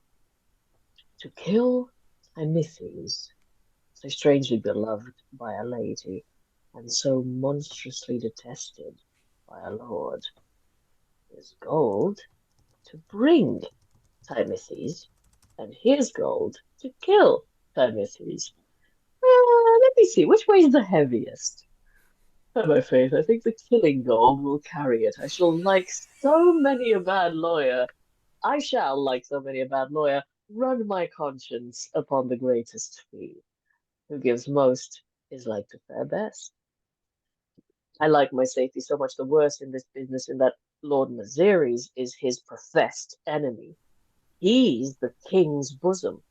He blows his thoughts into him, and I'd rather be torn with whirlwinds than fall into any of their furies. Trust, as far as I can see, the wisest course is to play the knave, lay open this venery, betray him. But see, my lord, again. Enter Mazeres. Hast thou thought of me? May I do good upon thee? I'll out of recreation make thee worthy, play honours to thy hand. My lord. Art thou resolved, and I will be thy lord? It will appear I am so. Be proud of your revenge before I name it. Never was man so fortunate in his hate. I'll give you a whole age but to think how. Thou makest me thirst. Tymethes meets me here. Here? Excellent. On, Roxano. He meets thee here. I meant at first to betray all to you, sir. Understand that, my lord. I' faith I do. Then thus, my lord. Enter Tymethes. He comes. Withdraw behind the lodge. Relate it briefly. Roxano and Mazeres withdraw. A delicate, sweet creature. Slight, who should it be? I must not know her name nor see her face. It may be some trick to have my bones bastinoed. Well, and so set back again. What say you to a blanketing? Faith, so 'twere done by a lady and her chambermaids, I care not, for if they toss me in the blankets, I'll toss them in the sheets, and that's one for the other. A man may be led to 1,000 villainies, but the fellow swore enough, and here's blood apt enough to believe him. I both admire the deed and my revenge. My lord, I'll make your way. Thou makest thy friend. And exit Mazeres. Roxano approaches Tymethes, probably having put back on his disguise. Discuss. Art come? We may meet even jump upon a minute. Aye, but you'll play the better jumper of the two. I shall not jump so near as you by a handful. How, at a running leap? That is more hard. At a running leap, you may give me a handful. So, what's to be done? Nothing, but put this hood over your head. How? I never went blindfold before. You never went otherwise, sir, for all folly is blind. Besides, sir, when we see the sins we act, we think each trivial crime a bloody fact. Well followed of a serving man. Serving men always follow their masters, sir. No, not in their mistresses. There I leave you, sir. I desired to be left when I come there, sir. But faith, sincerely, is there no trick in this? Prithee, deal honestly with me. Honestly, if protestation be not honest, I know not what to call it. Why, if she affect me so truly, she might trust me with her knowledge. I could be secret to her chief actions. Why, I love women too well. She'll trust you the worse for that, sir.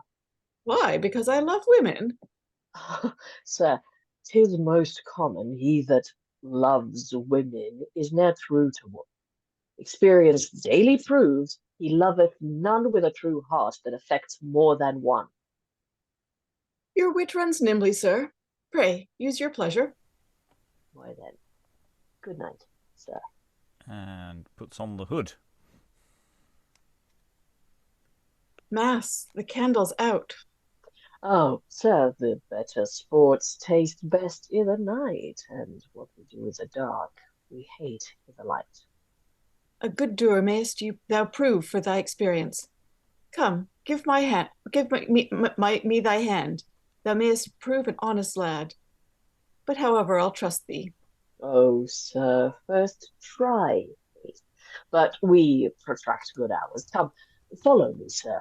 What, this is right, your sportive gallants prize. Before they'll lose their sports, they'll lose their eyes. And they exit. And we are going to have to end this session on this moment of plotting setup. It does feel that each act is doing a unit of action in of itself. It does feel like it is designed that way. But we are pausing midway through Act 3. Thoughts on this action? I think we can all say that we the best line of the play so far is I think the killing gold will carry it. That is a great line. I think that's just an eeny meet which gold weighs more. Killing gold, weirdly, just so much heavier in weight. So yeah, Roxano's turning out to be quite an interesting role. There's a lot of, long debating, and I sort of like the way the Mazeres sort of just pops in and just goes, "I've got this problem. Here's some gold. I'm going to walk away and come back again, and see what comes up." I really like that as a way of working. There's something really interesting about him and his obsessions. He's really sort of just, I don't know what to do. You look bribable. So yeah, it's quite random. Thoughts before we go into final thoughts, Lynn? Yeah, Tymethes is turning out to be really skeezy. I mean, it's one thing to think you love one woman and then fall in love with someone else. Bad enough. What does Roxano say? Such a great line. He that loveth, experience daily proves he loveth none that with two heart it affects more than one. I'm like, yeah, you don't really love anybody if you love a bunch of them. But then Roxano doesn't even come to him and say the queen wants you. He says, "Oh, there's this anonymous woman who wants you," and he's like, "Okay, I'm down with that." Yeah, he's getting a lot of kissing, wooing, potential action here, and yeah, he does seem fine with that. It's and it is interesting the way you're sort of outside of the court, the old court, the rest of the old court on the run, are sort of doing this terribly noble. Noble things, but the court is so utterly venal. Even people who are potentially we should be rooting for on some level. In a relatively straightforward narrative, we should be going, Tymethes, he's going to do something noble and sort everything out, isn't he? Not sure he is. Aliki. I'm not sure we've got anybody particularly noble here. I mean, I suppose the old king is arguably noble, but he hasn't really had a chance to be anything else. Nobody's, given him an opportunity to double cross somebody yet. Yeah. So, final thoughts. I think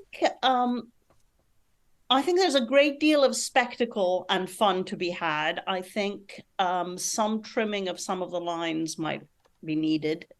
Not only the clown lines, but not too much, maybe.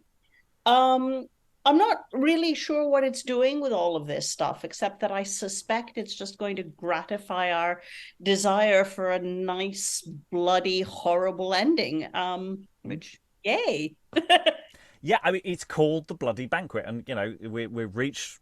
Okay, this isn't an interval point, but we've reached halfway through the narrative, and, I'm not seeing anyone cooking anything yet. So I'm wondering who's going to get cooking what for whom and how, and who's gonna die horribly. Because at the moment all bets are off. Everybody could die horribly, and as ever with these kinds of things, who's going to survive? Who do you think's going to survive?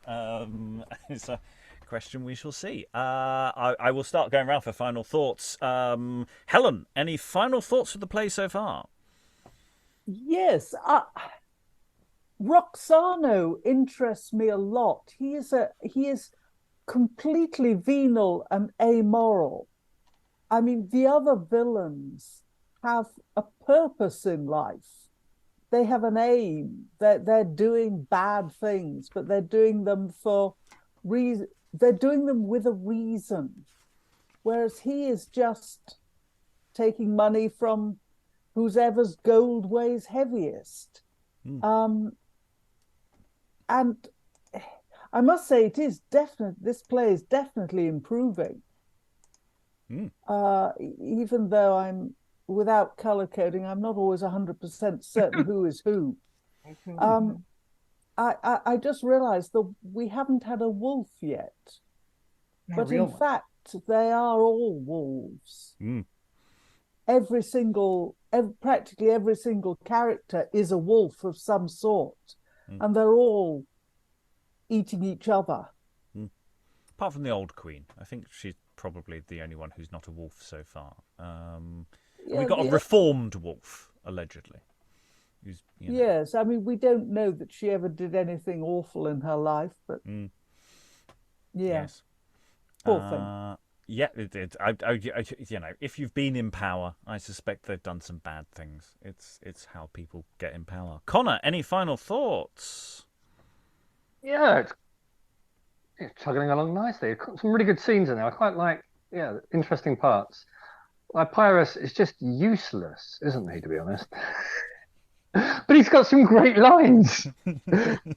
Really nice scenes, really nice. He's just a useless human being. And Roxana's a good part. Nice, meaty, devious bastard. Great. Like those kind of parts. Interesting. I reckon my prediction is the old queen is going to plant this idea of a big banquet, and she's going to be the one that kills everyone. Excellent. There you go. That's my prediction. and thereby stripping the player of anyone with the moral high ground. I like that. I think it's absolutely right. There are so many really nice parts for actors. I mean, there's probably a lot of scenery chewing, but I don't have a problem with that. Scenery is there to be chewed sometimes. Rachel, any final thoughts? Related to the idea that there might be no character with any moral high ground, I really like there's a debate in the chat about whether Tymethes is a reprobate womanizer or whether is just a fickle idiot. And the juxtaposition of all the references to female fickleness with a fickle male character, I think, is kind of interesting. Yes, Yeah. I think there's a potential political dimension that can be taken with this text, and I think there is stuff that can be run with that. It is an interesting question of tone and how that then plays out. Alan, any final thoughts? I must admit, I felt throughout the whole thing sort of lacks connective tissue. It's almost as if we're seeing alternate scenes, because there's an awful lot of things happen with no real explication of how we got from A to B. I mean, the comedy subplot with the shepherds and the clown just seems to me eminently excisable. Doesn't really seem to add anything much to the gaiety of nation, but then clowns in this period rarely do, in my view. And I'm just not quite sure what it's trying to do. I think it's all basically set up for spectacle. I think there is spectacle in there, but also the spectacle is quite demarcated. I mean, it's interesting. Do we need that dumb show at the beginning? And the dumb show with the baby at the end isn't necessarily very spectacular. It's relatively simple. It's actually it could be a very, very moving little sequence, potentially. Personally, I think the big problem with the second dumb show is I'm slightly afraid that people are actually, rather than upsetting people, I'm slightly more worried that they might laugh. Because that's always the slight risk with that kind of thing. But it's entirely doable to make it have weight and things. But yes, I think there is a problem with the nature of the stuff that's happening in the woods as opposed to stuff that's happening at court. I think the court stuff holds together quite well. But we do have these sort of flanging edges flapping around that aren't quite fully tied down. Lynn, any final thoughts? Yeah, nota bene, I have read that the word banquet in this period did not mean the same as a feast. A banquet was actually a fairly light meal, fruit and nuts and stuff. There wasn't really much cooking involved. I just take that for what that's worth. I am really interested in the way this text is undermining our expectations. I mean, when we have a deposed king at the beginning of a play, we usually expect to sympathize with that character. Generically, we expect that person to be someone who is basically a good king, and he was deposed wrongfully. They call his rival a tyrant. So, okay, that's fairly clear. And then, of course, we expect the son and heir of the deposed king to be a good person. Turns out he's not. And is the once traitorous nephew's conversion genuine? We haven't seen any evidence that it's not. We've only seen him be remorseful. So, I'm interested to see if he stays on the right track. But yeah, it kind of has a basic shape, but then really kind of undermines what our expectations are going to be about that shape. So that's really interesting, and will be interesting to see if it can continue to sell that approach. And one other thing. Oh, I was going to add to Connor's prediction. I think this is compatible with his hope, which is a very nice hope. I like it. The reason we have the baby is that Tymethes' little infant half-brother is there to inherit the kingdom. because bad things will happen to Tymethes because he's a bad person. But don't worry, the old king's kingdom can go back to the rightful line because he has this baby who happens to be a son. So that's my prediction for the way that the play concludes. Okay. Other thoughts as we go into other final thoughts? Sarah, any final thoughts? Yeah. I am also really here for Darren's suggestion. I really hope it turns out to end that way because I will just love that.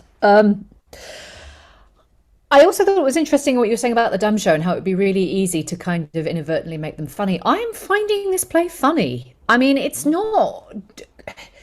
I mean, I'm comparing it to other tragedies we've done, like recently. Well, not necessarily recently, but just the ones that I can remember. And it's like, this does not feel like a tragedy so far. It feels like a comedy with, you know, the occasional bit of whoa.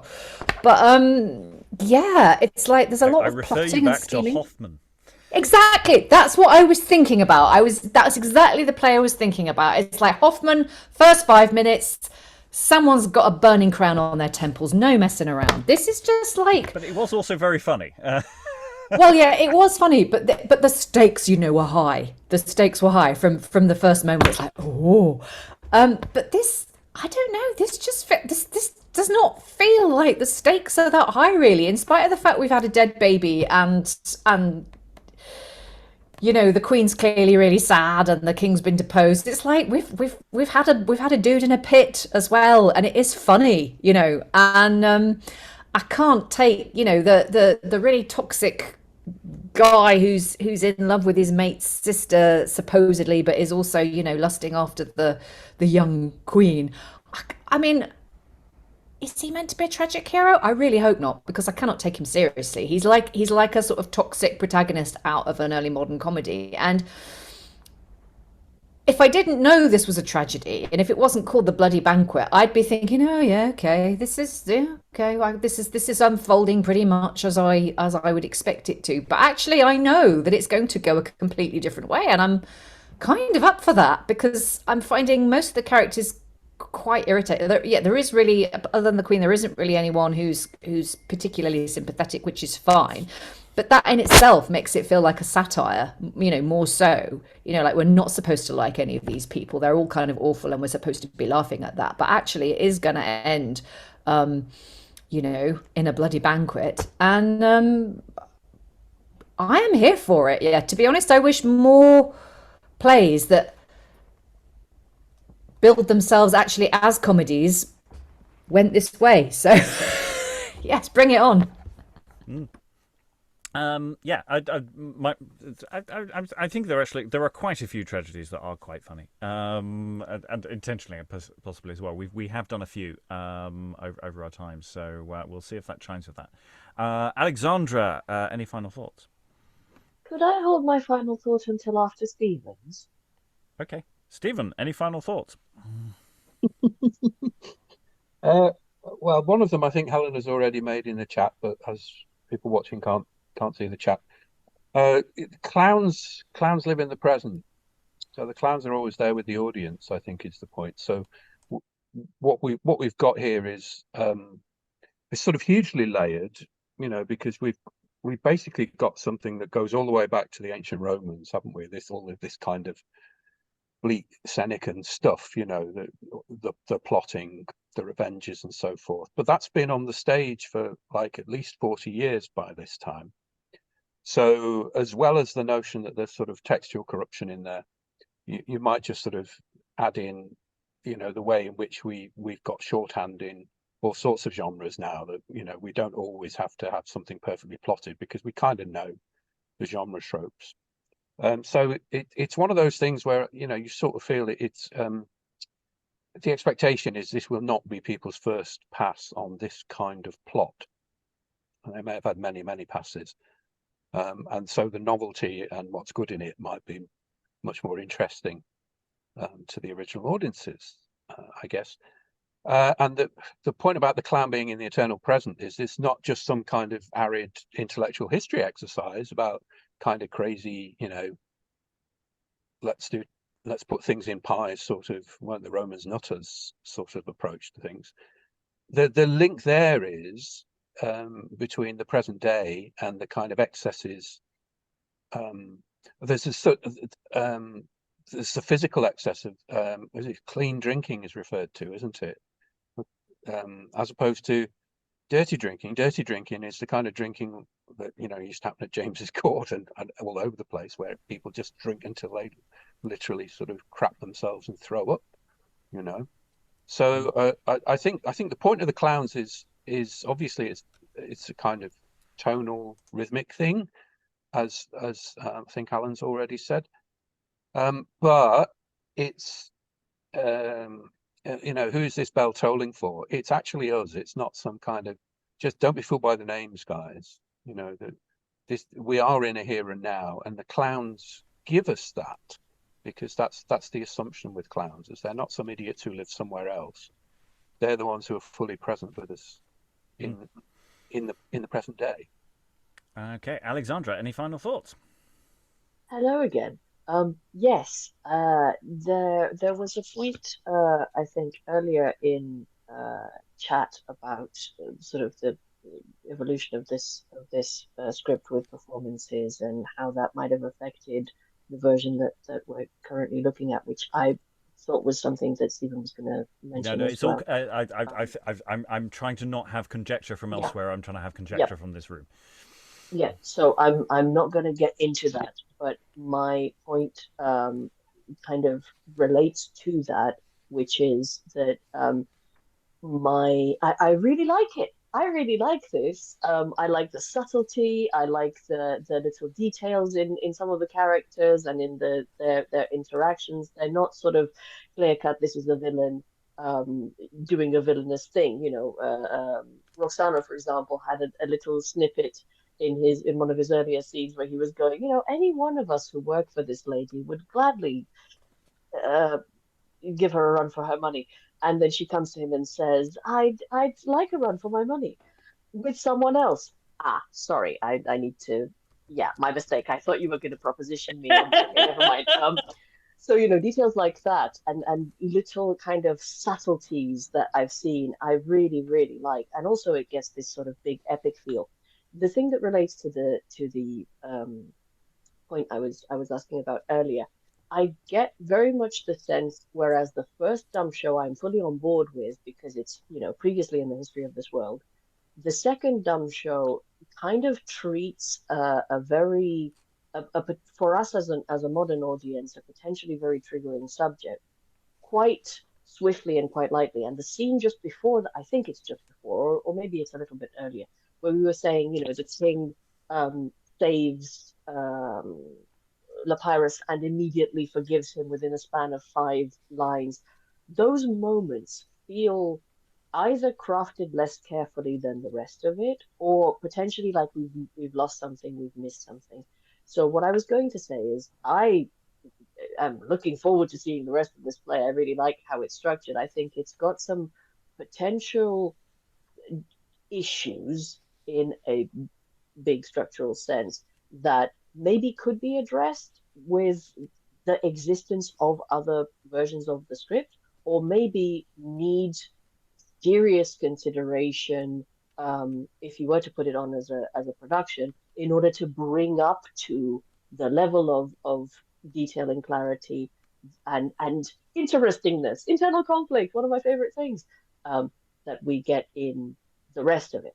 Otherwise, I think as a modern audience, like Alan, we might get a sense of, but I don't see how this links up, or there are brilliant scenes, and then there are sections that just sort of skip over a whole bunch of information. And I wouldn't want us to get that, to have that disappointment as a modern audience, because I think there's a lot to be appointed about, to be excited about. Right. Well, we have a text that's got lots of very actable stuff, very performable stuff that we can enjoy. We have some question about shaping and dramaturgy that we will hopefully address at the end of the next session, though, of course, we've still got quite a lot of text to get through in the next session, so hopefully we'll have time at the end to talk about all of those things. There will be hopefully much room for crooked cogitations. On that note, if you've enjoyed our cogitations, you can always join us. These sessions there are sign-ups available online. Anyone can join us, so long as you can make it and you can appear on the platform Zoom, which is the one we're currently using. But who knows in the future, by the time this goes out, we might all be doing this directly into our brain through an interface. I don't know how it's going to work. But anyway, if you'd like to sign up, there are sign-up forms on the website, beyondshakespeare.org at all times. You can go there and join us if you so wish. But till then, all that remains to thank all the wonderful readers who are already here for all their wonderful reading. Thank you very much, everyone, and goodbye. Unload Victory's honey thighs.